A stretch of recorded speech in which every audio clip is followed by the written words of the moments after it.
Hello students, once again welcome to English Literature Classroom. Today I am going to teach the book Real English. Okay?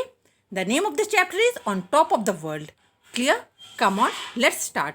On top of the world. Mount Everest is the highest mountain in the world. Clear? Mount Everest is the highest mountain in the world. Sir Edmund Hillary and Tenzing Norgay were the first to reach the summit of Mount Everest in 1953. I think you all know it, okay?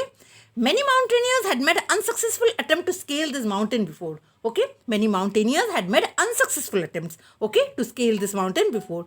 Eric Wehminier successfully overcome this handicap of being blind to scale the Mount Peak. In 2001, a 16 years old student from Nepal, Temba Teshari, stepped on the highest mountain peak in the world to become the youngest mountaineer until then to do so. Clear? Temba Teshari, he was the youngest mountaineer until 2001. But his record was broken by an American teenager and his name was Jordan Romero in the year 2010. Jamling Norgay climbed Mount Everest in 2003, okay, to mark the 50th anniversary of his ascent by his father Tenzing and Sir Edmund Hillary. Let's see the question, which is the highest mountain in the world? Answer, Mount Everest is the highest mountain in the world. Let's continue. What is common among river rafting, mountaineering, trekking and paragliding? Look, river rafting, mountaineering, trekking and paragliding. All of them are physically daunting activities. They offer unusual and exciting experiences. They are all adventurous sports. Okay? If I give a question, name few adventure sports. So what will be the answer? River rafting, mountaineering, trekking, paragliding. These are all adventurous sports. Clear? Mountaineering is one of the most difficult adventure sports. Okay, mountaineering is one of the most difficult adventure sports. It is the sports of climbing mountains. Only brave hearts will think of going to unknown territories and conquering mountains. Okay, cowards cannot do that. Yet, there is no dearth of mountaineers in the world. They climb small and big mountains as a sporting activity. However, climbing Mount Everest, the highest mountain in the world, is the ultimate dream of any mountaineer. Okay, climbing Mount Everest, the highest mountain in the world, is the ultimate dream of any mountaineer. Come on, let's see the question.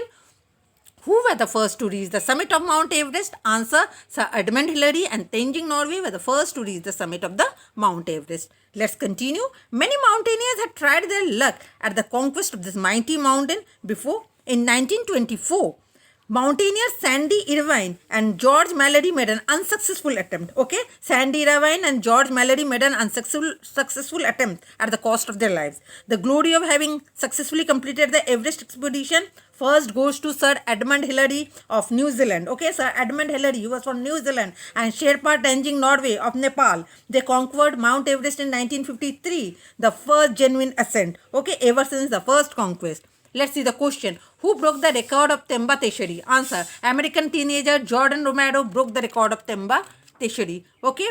Now, let's continue.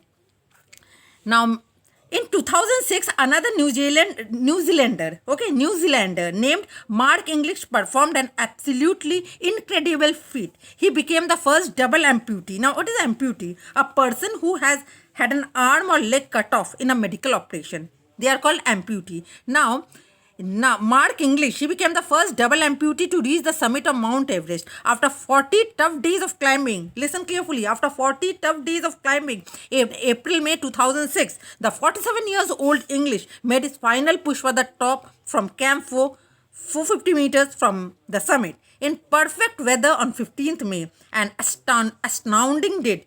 He was standing on his artificial legs. Okay, he was standing on his artificial legs, not normal legs, natural legs, but artificial legs on top of the world. Literally, there stood the legless mountaineer, happy beyond words, enjoying his triumph, gazing on all below him, thereby sending out an inspiring message to others. Okay, he was sending out an inspiring message to others with disabilities that their ambitions should never be limited.